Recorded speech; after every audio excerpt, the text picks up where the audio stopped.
All right. Hello, everyone, and welcome to the Authors Amplified podcast. And my name is Vaughn Fahie, also known as the Voice Brander. And I'm here to share with my wonderful friend and great author, Miss Tina Kay, who has authored a book, The Succulent Kiss. And this is I'm excited to interview her today because this is one of those. It wasn't. It was a memoir, but in a nonfiction kind of somewhat romance novel thing. And so it was new for me.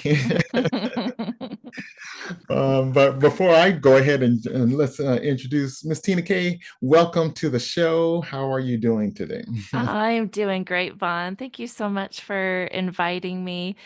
You're right about romance, but not your typical romance. So I'm looking forward to talking to you about what we were able to put Yeah. together. So thank you. Now, a great thing that Tina and I first met because she was doing a chapter in an anthology, and she just did very well with the recording. And then later it's like, Vaughn, I got my book. Uh, it's finally I said, oh, great! This is so great. So, The Succulent Kiss. Tell us and the audience a little bit about the book to summarize what it's about and why you wrote it. Okay, that sounds good. The Succulent Kiss is a personal memoir. It's about my journey to self-discovery, to self-love, and embracing courage in the obstacles that sometimes we face in our life.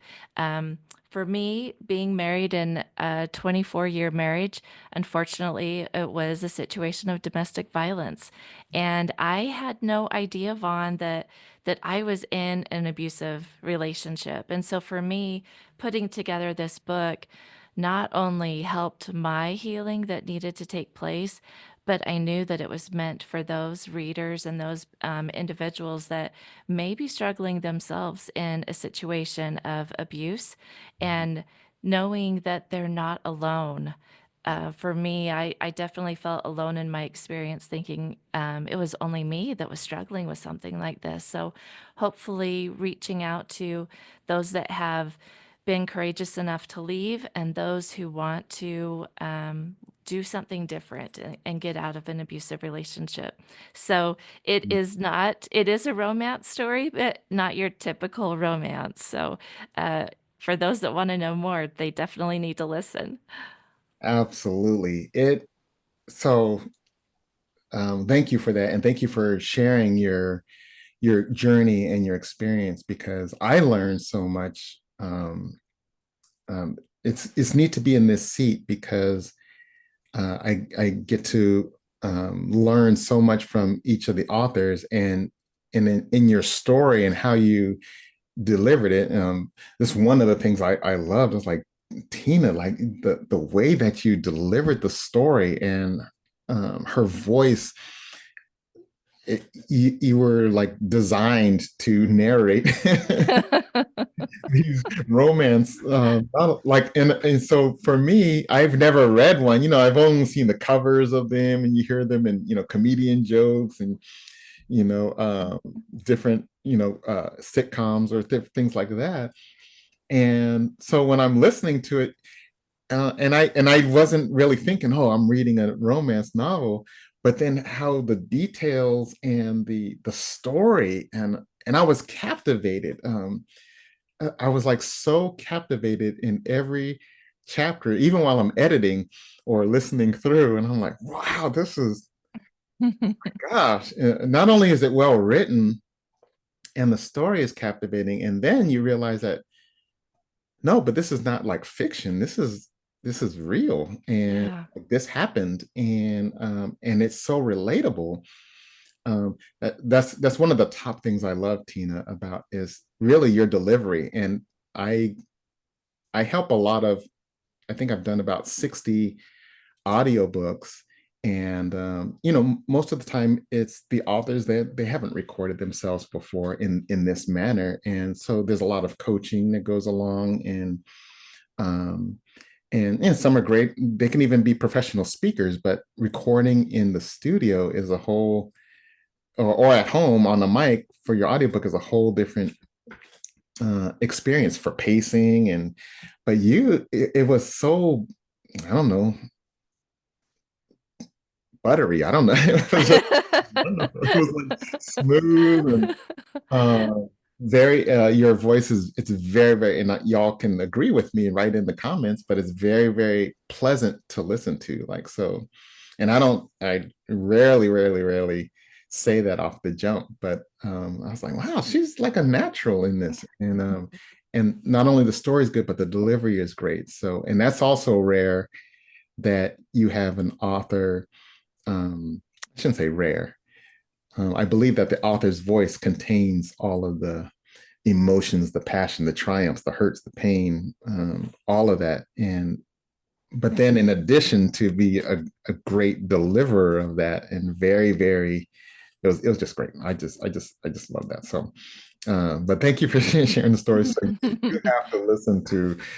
So my journey was like, oh my gosh, this is so good. And I was like, oh wow, there's more chapters. There's more. There's more. There's more. It just kept, it's like, what? And this was real. Oh my gosh! I was like, laughing, crying with you, Right. gasping with you, and like, no way. Yeah. So. Yeah.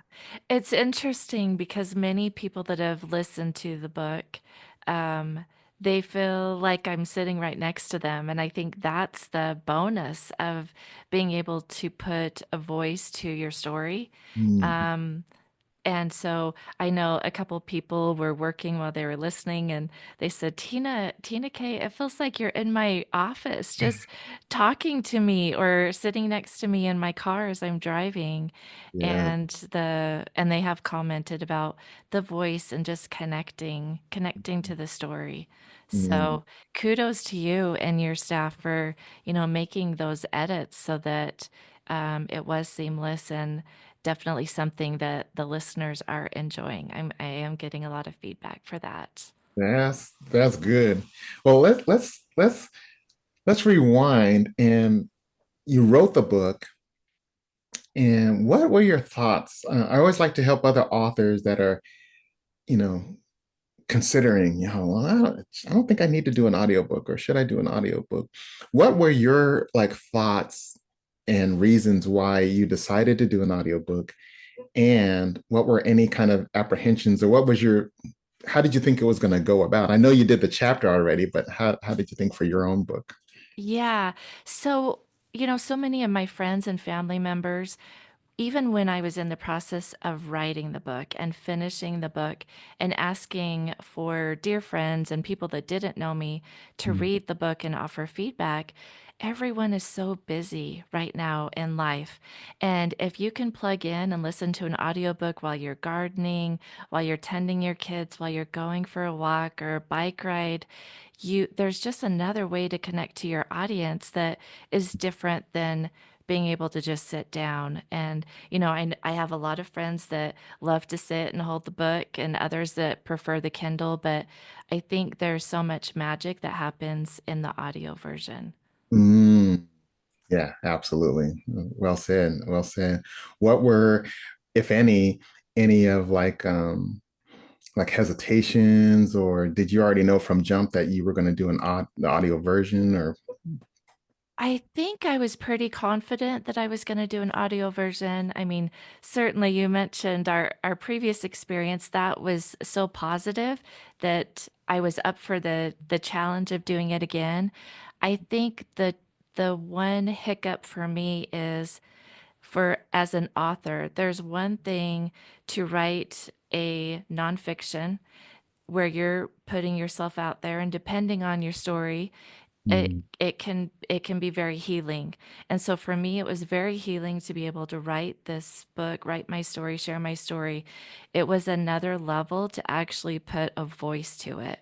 Mm. So even hearing myself reading the Audible, it actually it's a very unique experience because I get another view of this, another lens of it, and I become the listener versus the Mm, understanding the story. I don't know if that makes sense, but it's a very cool experience to listen to something as a listener versus the one that told the story, wrote the story.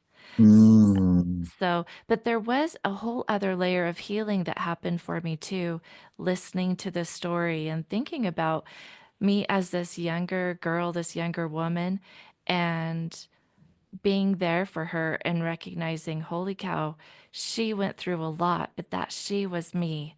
And mm, so healing for myself, even doing the audible, was another layer of healing and recovery for me. I mm, just can't say enough about how beneficial an audio is to continue the story that you have on mm, paper. mm. Wow. Was there, and I'm trying to remember now, were there moments where some other authors that did memoirs, because when you're speaking it, you have to you're like reliving the story that you're sharing. And did you have moments where you had to like stop recording because emotionally it was the right there again, or Yes. Oh my gosh. There's a couple things that come to my mind.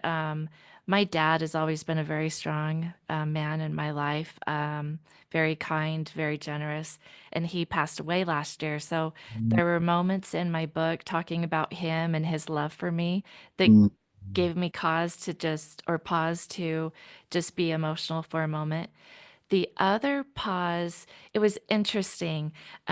I had, so a few months ago, few months before the book was released, I was trying to read or trying to share this, record, and my voice just wouldn't work. Like it just felt constricted, and I couldn't figure out what it was. And over, I was trying to do this recording, and finally, I just paused and I actually went to a friend and got some energy work and a massage done just for that physical part of us. mhm, And there was something that cleared in my throat that allowed me to release another layer of pain because mm, our body holds trauma. Our yeah, body holds trauma. So when you start giving it life again, it's an opportunity to let it go. And mm, so after that, I came back to the microphone. My voice was so strong, so much stronger than what it was. I was able to finish reading these chapters. I had no idea really where I was at until I started re-recording, and it gave me really pause to say, wow, this was a really traumatic part of your life. No wonder. No mm, wonder why you were having such a difficult time. Because when you're recording your story, it's so meaningful and heartfelt that you feel it. And for me, being able to just take that moment to pause because it was really emotional and I didn't realize the layers of abuse that were still trapped inside my body. So Vaughn, by being able to record it, just was another part of my healing and so appreciative of that. that's powerful. That's powerful in so many ways, and thank you for sharing that. I think being able to speak, and I always talk about the voice in my book, push record so that the world can push play, and that the voice contains all of that. And like you were explaining about, like there's a constriction in our body holds all of the trauma, and depending where we need to release it, when we're talking, our vocal cords and the vibrations and everything resonating in all of our chambers and nasal cavities and chest cavities, Mhm. like even when we're crying or even when we're angry or having to yell or scream or afraid, that all it comes through the voice. And I love how you shared about that. There's a release and a therapeutic aspect of um, sharing that journey. Mhm. That's powerful. I've had those even at the booth at the studio, where they begin to weep because it was just hitting, and it's like, no, it's okay. Mhm. In fact, I kept some of the weeping on the recordings. I said, because that's going to be the most connection to those that are listening. And that's why it sounds like you're sitting in the car next to them or in their office, because that is all captured in the voice. So that's great. Yeah. Uh, Yeah, I did like how we kept some of the emotions that I felt too. It mhm. added realness to the story, and this isn't just a robotic way of sharing your story, but a very emotional way, but also connecting to Yeah, that listener on the other end. yeah. And so important with like your message and memoir. And like I said, while I was listening, I was like, wow. The same thing. It's like, wow, Tina, wow. And it built a whole different um, respect, empathy, your journey and you overcoming and you sharing that. It gave hope.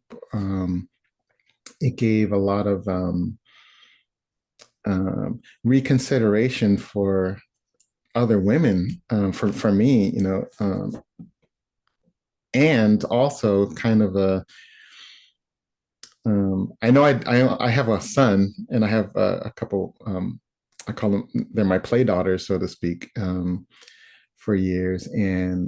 Um, and I'm very, very, I know if I had a daughter of my own, she probably wouldn't like me because I'd be so protective and gonna be beautiful. She wasn't gonna go anywhere. She wasn't gonna do body, you know.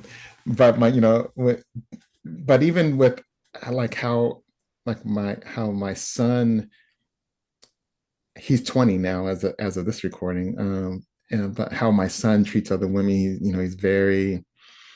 he treats them good. He's very respectful. He's very honest, and then but when I'm hearing stories like yours, like that, nowhere other than different people that I've learned to know, like their journey of that, um, it it has me thinking as a man, like, wow, guys really, man. I'm not perfect or anything like that, but just to think of how others get treated and how that I wouldn't like, wow, that's that's crazy. Yeah. First, kudos to you as a parent to raise your son so well. I think that I have to admit that although I was in an abusive marriage, I was also in a place that allowed that into my life Mhm. because I had my own, um, I guess you would say, some type of trauma that didn't occur with my parents, didn't occur within my family, but there was something in me that brought that into my energy space. And as hard as I tried, and this perfectionism and feeling like I had to be perfect to be loved, and of course, my abuser, he had a mask. He showed up exactly the way that I needed him to show up for me, and that was with love and this Harlequin romance and the forever afters, and this is my Harlequin hero, and Mhm. that lasts for so long, and then that mask starts to break and Mhm. crack. But at that point, you love this individual and you think, oh, I can do something more. I can be better. I can be the best wife. I can be the best mom. And so I had a role in abuse. I had a role in not recognizing that this wasn't healthy, that Mhm. this perfection of still trying to show up and thinking I was so alone in my experience. Yeah. So I think by putting a voice to this story, hopefully it reaches those individuals that are caught in a relationship that's not healthy for them Yeah. to know that it has nothing to do with them. Yeah. Yeah, and let me just say that we are all inherently worthy of love. And that's the part that I really had to understand that I was worthy of so much more than I Mhm. was really allowing myself to experience in my life. And once I was able to do that, um, gosh, your whole world opens up. And this, I talk about love, light, and sparkle in my social media outlets. And it's this sparkle inside of us that just like don't apologize for shining brightly. Don't Yeah. let anyone ever control your sparkle or your shine. Yes, absolutely. And I love your take, not just your take on it, but it is true about there's areas of responsibility that in some form or fashion, I chose to be with this person. I fell in love. I chose to stay. I chose to, work things out and or try to perform at a level. And you're Hmm. right, we are worthy of so much more. Hmm. And to be able to recognize that, and hopefully and believingly that people listening to your book will be able to see themselves and be able to make decisions earlier than later. Yeah, yeah, for sure. Yeah, when I was growing up, we didn't talk about red flags. And so, of course, I wouldn't have necessarily seen anything afterwards, as I'm writing and talking about it. Certainly, there were things to be concerned. I didn't see them because I was so focused on being loved by somebody else and expecting that fulfillment to come from someone else. Now, I think, we talk about it more. We talk about some of the signs. And Mm, just to be clear too, although my choice, again, we talk about choices, my choice was to leave an abusive marriage, but the book mhm, isn't about divorce. So I just want mhm. everybody to know that too, because ultimately we have a choice in whatever direction we want to go on. And we have the freedom to do that. Yeah, that's a really great point because listening to the book, yeah, it's not about, matter of fact, that was not even it wasn't even a factor. Thinking about it now, throughout the most, like probably until the end, I was Yeah. thinking of Yeah. is the journey, and that's why I love how you wrote it so well, and you took us along. It was really about your desires, your aspirations, but along with falling in love, finally finding the one, and the blinders, or Hmm. all of that. It was that's how relatable it was, is because you could see yourself, you could see oneself in, you could see you could see everything, the blinders, you could Hmm. see everything. It's like, wow. And you can also relate to, yeah, I've been in that Yeah. circumstance, and it's like, wow, yeah, no, and it's helpful, it's very revealing. But yeah, it's not about divorce, it's about really being able to see your value and loving yourself and what you're worthy of, Hmm. the Yeah. journey to get there. Yeah, it's very transformative from the start to the finish. And just the courage of the human spirit, Mm, one thing I've noticed too, there are a few readers, well, not few, but there are readers that obviously have experienced this, that realize now that they're not alone. But there's also another group of readers that have never experienced anything like this. And they show up and they're like, why didn't Tina leave Steve earlier? Why didn't she? But yet there's several opportunities where they've cried about what the experience was. And there's an amount of empathy that comes with now understanding it's not easy. When we're in these situations, it's not easy. And so, not knowing what somebody may experience, now you have a sense of that, what that character, what that individual is going through, and being able to show up for them yeah. without judgment. Yes, yes, yes. No, that's so true.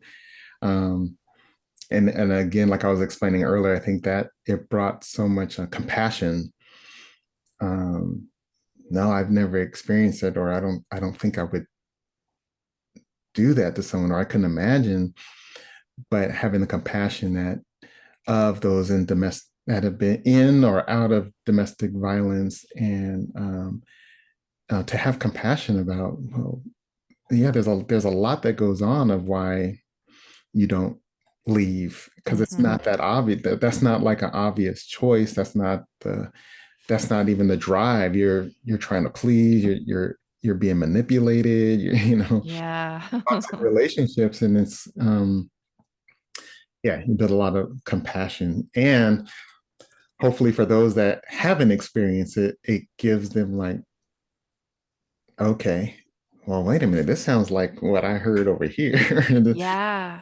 so that they don't have to necessarily or help avoid going into things like that. This is Yeah. Yeah. this is so good, so good. I want to you shared about the before doing the audiobook and definitely during, and I love that about how therapeutic um, it was for you. You knew going in that that this needed to be audio. What has, now that it's been out and released, like what has been the feedback? You mentioned some of it earlier about saying um, about how has it helped, what has it contributed to the book's success and reach and things like that. Share what you. Oh yeah, for sure. Definitely the audiobook has been very successful. I have a friend who recently, well, not recently, but lost his sight a few years ago. So he Mm, was waiting for the audio version. And so we had a really great conversation this week. And mm, first of all, audio just works so well with the platforms that are available for people that aren't able to read the book. And so he just felt even more connected. He could hear things probably more than what we mm, do with our sight. So yeah. his experience was very powerful. Listening to the story and picking up on those emotions, really picking up on that stuff. And then certainly, I just saw a group of my friends recently and they're like, your book is so good. And I love listening to your voice. There's a calmness, they say, that Yeah. comes even though, there's some difficult sections of the book for sure, but there's a calmness that comes with telling the story. Mm, that's great. Hearing that, that's great feedback. I don't know. I'm telling you, like this is one of my favorite books to listen to out of all the authors because it I think it epitomizes, and you've shared that in the interview today, and I really appreciate you sharing of how important like your voice is and how important your voice print is, and that people connect um, with it. And thank you for sharing about someone that's visually impaired, Hmm. um, because as we write and encourage writers, yeah, there's a whole. I have a lot of either friends or colleagues that they're like, oh, well, I can't read books. I have dyslexia, and it's no, I have to listen to audiobooks. Or I just learned of neurodivergent folks prefer to listen instead of. Hmm. Interesting. I never thought about that. So that's great. Thank you for sharing those stories. That's Yeah. You're welcome. Yeah, mm, I think, when we're reading, we get a sense, especially if the author's really writes well, to get a sense of the emotions and everything, but it obviously very different layer to the experience yeah, of the book by listening to it. yeah. That's great. That's great. Well, Tina, this has been amazing. I could talk to you for hours just because I can listen I to your know. voice for hours. And you're such a wonderful person, and it's been great when you called me up. I was like, oh yeah, I remember. This is great, and it just multiplied. So I please let people know. I'm going to put in the chat, but please let people know where they can get your book, your audiobook, and uh, just mention it. Do you have a special web page or anything that I have a web page. We're having some problems with it, but it's the succulentkiss.com. But the succulent kiss /home right now is how best to find it. okay. Um, Vaughn, you have me on 49 different platforms. I don't even know if I could list Yes, them all. you can find her definitely on Spotify. There's Libro FM, audiobooks.com, Nook too. Yeah, Nook, yeah, Nook, Nook. Barnes and Noble, Script, Chirp. There's a whole bunch of different libraries. I think there's about Hmm. libraries, Overdrive that changed their name, and Hoopla, which is very, very big in the library space. So any of your audiobook platforms, just type in Tina K, Hmm. Why, and you'll definitely find her. And of course, she's on Audible as well. For sure. Yeah. The go to, but there's so many other platforms, Hmm. some that are actually more popular in other countries than Audible. I thought Audible was 100% of the audiobook market, and I learned that they're really only 60%. And so when Spotify 2 years ago had started doing audiobooks in direct competition, so it's like, hey, there's more discovery, more discovery. Yeah. Yeah. It's awesome. I love doing just a quick Google search of the Succulent Kiss and just Mm, seeing all the platforms that you have me on. It's awesome. nice, nice. Well, it has been so pleasant and so wonderful.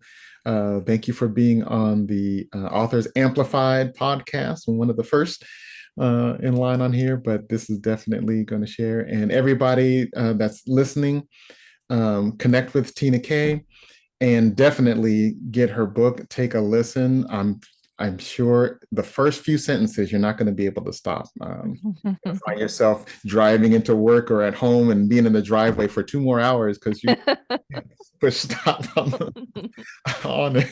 It's so captivating. So, yeah, and it's great. It opened up me to, not that I'm going to go listen to romance novels, but it's like, oh, so this is what the rave is.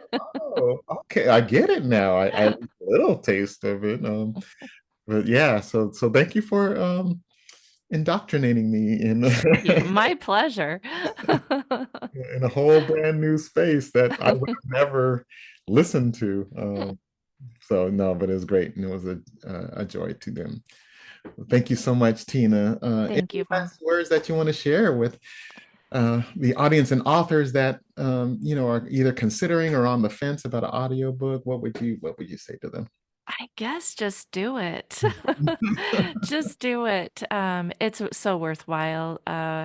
Again, all the feedback I've gotten, I couldn't tell anybody not to do audio. So definitely do that. And just for anybody that's listening, just a reminder that we're also inherently worthy of love and the freedom to shine brightly. And just appreciate, Vaughn, the opportunity to share this experience with you and share my life. And look forward to maybe future audio journeys that we have together. Absolutely. Sounds good. I may have to hire you on the side for others that need um, narrating that they absolutely don't want to do their voice. Like, well, I'm here for him. we got a voice for you. We got a voice.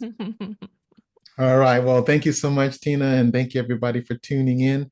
Until next time on Authors Amplified, we'll be having other wonderful authors that are sharing their voice and leaving their legacy with their audio and their voice print. So thank you much, everybody. We'll see you next time.